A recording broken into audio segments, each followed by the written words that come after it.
क्या आपने कभी सोचा है कि भारत में डीटीएच की शुरुआत कैसे हुई? आज जब हम रिमोट उठाकर बस एक बटन दबाते हैं और सैकड़ों चैनल्स, लाइव टीवी और ओटीटी कंटेंट हमारे सामने होता है, तो लगता है ये सब हमेशा से था। लेकिन इसके पीछे एक लंबी कहानी है। एक ऐसा सफर जो सिर्फ एक टीवी कंपनी का नहीं, बल्कि भारत में डिजिटल एंटरटेनमेंट की क्रांति का है। टाटा प्ले, एक नाम जो आज लगभग हर घर में जाना जाता है। लेकिन क्या आप जानते हैं कि यह कभी टाटा स्काई हुआ करता था? और क्या आप जानते हैं कि इसने भारत के लाखों लोगों के टीवी देखने के तरीके को कैसे बदल दिया? आज हम जानेंगे टाटा प्ले की पूरी कहानी, इसके जन्म से लेकर आज तक के सफर को, इसके टेक्नोलॉजिकल इनोवेशन, कंपटीशन और भारत के एंटरटेनमेंट इंडस्ट्री में इसके योगदान को। साल था 2004। भारत में टीवी का मतलब था केबल कनेक्शन, जो अक्सर डिस्टर्ब रहता था। क्वालिटी भी बहुत अच्छी नहीं होती थी।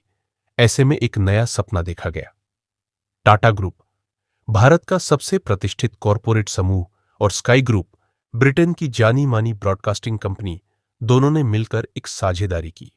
उद्देश्य था भारत में पहली बार डायरेक्ट टू होम डीटीएच सेवा लाना। इसी का नतीजा था टाटा स्काई। 10 अगस्त 2006 को टाटा स्काई लॉन्च हुआ और इसके साथ ही भारत में पहली बार लोगों को सेट टॉप बॉक्स के जरिए सैटेलाइट टीवी देखने को मिला। टाटा स्काई सिर्फ एक और टीवी कंपनी नहीं थी। इसने पॉज, रिवाइंड और रिकॉर्ड जैसी सुविधाएं देकर भारत में टीवी देखने का तरीका ही बदल दिया।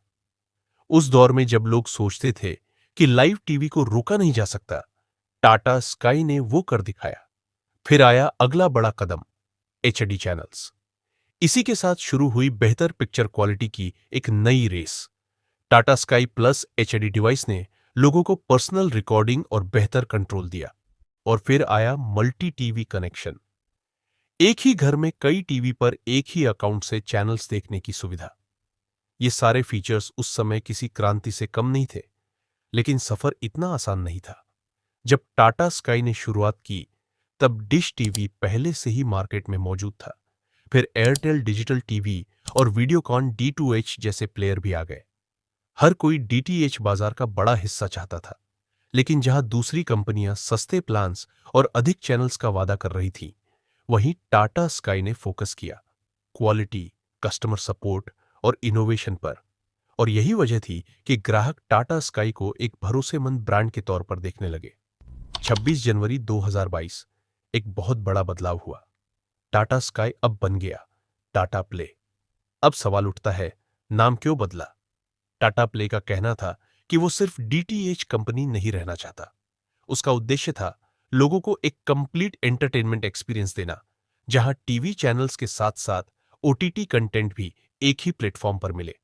और यहीं से शुरू हुआ Tata Play Binge. Netflix, Amazon Prime, Disney Plus Hotstar, Z5, Sony LIV, इतने सारे ओटीटी प्लेटफॉर्म्स को एक साथ जोड़ने वाला टाटा प्ले बिंज आज एक यूनिक सर्विस बन चुका है। आज के स्मार्टफोन और स्मार्ट टीवी के युग में अगर कोई कंपनी खुद को अपडेट न करे, तो वो जल्दी बाहर हो जाती है। लेकिन टाटा प्ले ने समय के साथ खुद को पूरी तरह से डिजिटल ट्रांसफॉर्म कर लिया। अब आप सिर्फ सेट टॉप बॉक्स तक सीमित नहीं हैं। टाटा प्ले बिंज ऐप के जरिए आप अपने मोबाइल या टैबलेट पर भी कंटेंट देख सकते हैं, वो भी एक ही सब्सक्रिप्शन में कई ओटीटी प्लेटफॉर्म्स के साथ। इन्होंने एक स्मार्ट सेट टॉप बॉक्स भी लॉन्च किया है, जो इंटरनेट से चलता है। यानी अब एक डिवाइस से ओटीटी और डीटीएच दोनों मिल जाते हैं। आज टाटा प्ले के पास भारत के करोड़ों ग्राहक हैं। शहरों से लेकर गांवों तक हर जगह इसकी पहुंच है। जहां एक और बड़े शहरों में लोग ओटीटी का मजा ले रहे हैं, वहीं ग्रामीण इलाकों में डीटीएच अब भी मनोरंजन का सबसे बड़ा साधन बना हुआ है।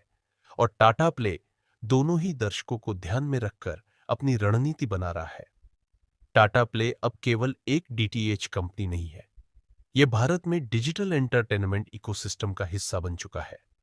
भविष्य में जैसे जैसे 5G, AI और कस्टमाइज्ड कंटेंट की डिमांड बढ़ेगी, टाटा प्ले अपने टेक ड्रिवन मॉडल और विशाल कस्टमर बेस के साथ उस बदलाव का लीडर बन सकता है। तो दोस्तों, ये थी कहानी टाटा प्ले की, एक ऐसी कंपनी जिसने भारत के टीवी और डिजिटल एंटरटेनमेंट के सफर को हमेशा के लिए बदल दिया। छोटे शहरों से लेकर बड़े महानगरों तक, मोबाइल स्क्रीन से लेकर स्मार्ट टीवी तक, टाटा प्ले हर जगह मौजूद है। और सबसे खास बात, ये एक भारतीय कंपनी है जिसने देश की तकनीकी क्षमता को दुनिया के बराबर ला खड़ा किया। अगर आपको ये वीडियो पसंद आया हो तो लाइक, शेयर और सब्सक्राइब जरूर करें। मिलते हैं अगले वीडियो में एक नई और दिलचस्प कहानी के साथ।